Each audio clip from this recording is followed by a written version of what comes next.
రాయలసీమలో ఇసుక mafia ఎక్కువైపోయిందన్నారు TDP నేత తాడిపత్రి మున్సిపల్ చైర్మన్ జేసీ ప్రభాకర్ రెడ్డి. రాయలసీమ ప్రాంతంలో ఇసుక తవ్వుకునేందుకు పర్యావరణ అనుమతులు లేవన్నారు. ఇసుక ఎక్కువగా తవ్వుకోవడం వల్ల భూగర్భ జలాలు అడుగంటిపోతున్నాయని తెలిపారు.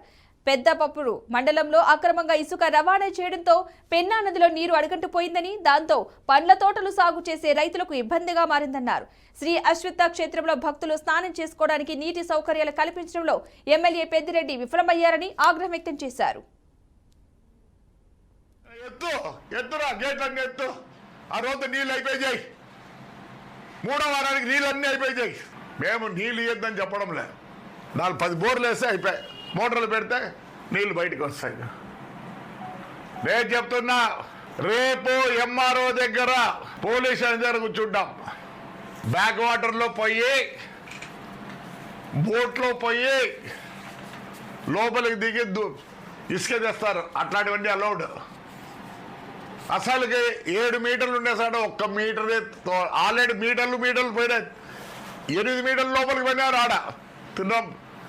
ఏపీ గవర్నమెంట్ ఒకవేళ ఒక పేపర్ ఇవ్వచ్చు, ఇరీస్ ఇచ్చినామని. ఈసీ లేకుండా పోయేది లేదా, నీళ్లు నిల్వ లేకుండా పోతుంది. అప్పుడే అందరూ అవస్థ పడుతున్నారు. అయ్యా ఎమ్మెల్యే గారు,